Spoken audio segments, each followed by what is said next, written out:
Sebuah kendaraan pick-up terbakar di Jalan Raya Bypass Ide Bagus Mantre, tepatnya di Simpang 4 Traffic Light, Pantai Siut, Desa Tulikup, Kecamatan Gianyar, Selasa 15 November sekitar pukul 13 WITA. Berdasarkan informasi yang dihimpun di lapangan, peristiwa itu bermula ketika pick-up yang dikemudikan I Gede Artana 40 tahun, alamat Banjarinas, Bali Gede, Desa Datah, Kecamatan Abang, Karangasem, mogok di TKP. Penumpang kendaraan Inyoman Swastika kemudian turun untuk mendorong kendaraan tersebut. Tiba-tiba, api dari bagian bawah mobil dan dengan cepat membesar. Atas kondisi itu, Gede Artana keluar dari kendaraannya untuk menyelamatkan diri. Melihat kejadian itu, salah seorang warga di sekitar TKP menghubungi armada damkar Gianyar untuk memadamkan api. Namun sayang, kendaraan sudah hangus.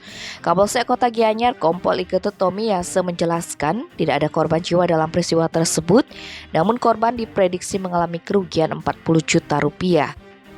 Berdasarkan hasil olah TKP, lanjutnya diduga kebakaran disebabkan oleh konsleting aki mobil. Pihak korban tidak melaporkan peristiwa yang dialaminya kepada pihak kepolisian dan menerima dengan ikhlas kejadian ini sebagai musibah. Tim Bali Express melaporkan.